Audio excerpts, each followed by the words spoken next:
Quick question, how much of Claude do you actually use? Because for most people it's about 10%. These 5 features are the other 90. First one, memory that actually works. Most AI forgets you the second the tab closes.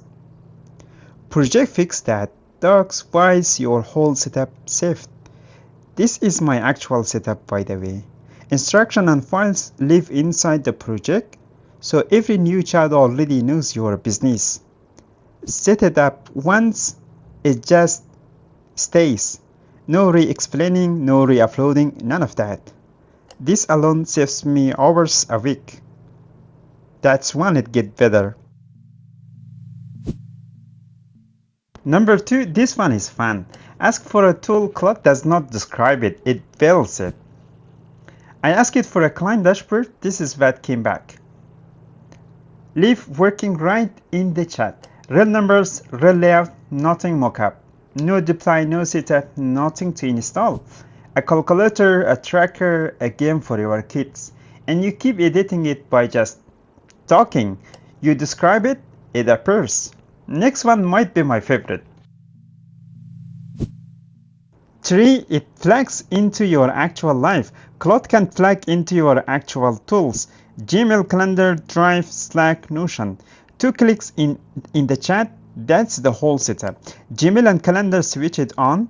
Now it can draft the Gmail, check your week, pull the file, all from one conversation.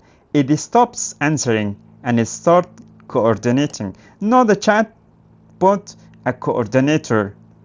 3 down, 2 to go. 4, and this one is counterintuitive. For hard problem, make Claude think first. One setting, that's it. Effort up, speed down on purpose. See that? Effort set to max, reasoning before answering. Step by step checking its own logic. You watch the reasoning, not just the answer. Way favor answer that sound right, but or not. Slower is smarter. One more, it's big one.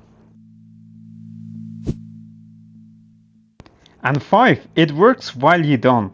Claude works while you sleep. This is the scheduled task screen. Set a task 1, figure time, done. This one runs every Monday at 9. Repairs, inbox, triage, follow-ups, all in one autopilot. You close the laptop, it keeps going. You check in later and the work is already done. And that's the 5. Memory, apps, connectors, reasoning, automation. Most people never touch any of them. So which one are you trying first? Tell me in the comments.